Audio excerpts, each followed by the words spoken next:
కర్పూరంతో ఇలా చేశారంటే ఆర్థిక సమస్యలన్నీ మాయం. ఆర్థిక సమస్యలతో బాధపడేవారు చాలా మంది ఉంటారు. అవసరానికి డబ్బు కుదరక, అప్పులు తీర, వచ్చిన డబ్బు వచ్చినట్టు ఖర్చు అయిపోతూ ఉంటుంది. ఎంత కష్టపడినా, ఎంత సంపాదించినా చేతిలో డబ్బు నిలవదు. ఇంట్లో ఎప్పుడూ ఏదో ఒక సమస్య వస్తూనే ఉంటుంది. ఈ సమస్యలను కేవలం కర్పూరంతో తొలగించుకోవచ్చు.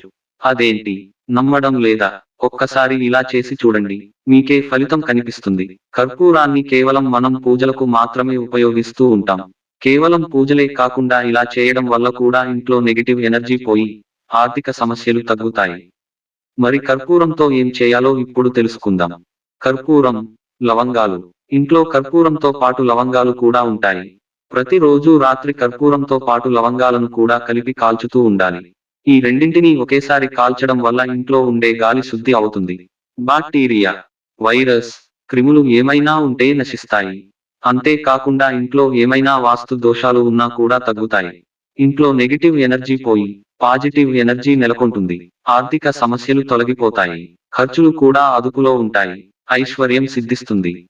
కర్పూరం, బిర్యానీ ఆకు. ప్రతిరోజు కర్పూరంతో పాటు బిర్యానీ ఆకును కూడా కలిపి కాల్చడం వల్ల కూడా మంచి ఫలితం ఉంటుంది. ఆరోగ్య సమస్యలతో పాటు ఆర్థిక సమస్యలు కూడా తగ్గుతాయి. వీటిని కాల్చడం వల్ల వచ్చే గాలిని పీల్చడం వల్ల శ్వాస సంబంధిత సమస్యలు తగ్గుతాయి. అదే విధంగా ఆర్థిక సమస్యలు కూడా తగ్గి డబ్బులో ఉంటుంది. కర్పూరం, దాల్చిన చెక్క. కర్పూరంతో పాటు దాల్చిన చెక్క కాల్చడం వల్ల కూడా ఇంట్లో ఉండే నెగిటివ్ ఎనర్జీ మొత్తం పోతుంటుంది. ఇంట్లో శాంతి నెలకొంటుంది. అంతేకాకుండా ఆర్థిక సమస్యలు తగ్గుతాయి. ఐశ్వర్యం కూడా సిద్ధిస్తుంది. డబ్బు పరమైన సమస్యలు కూడా తగ్గుతాయి. ఇంట్లో ఆహ్లాదకరమైన వాతావరణం నెలకొంటుంది.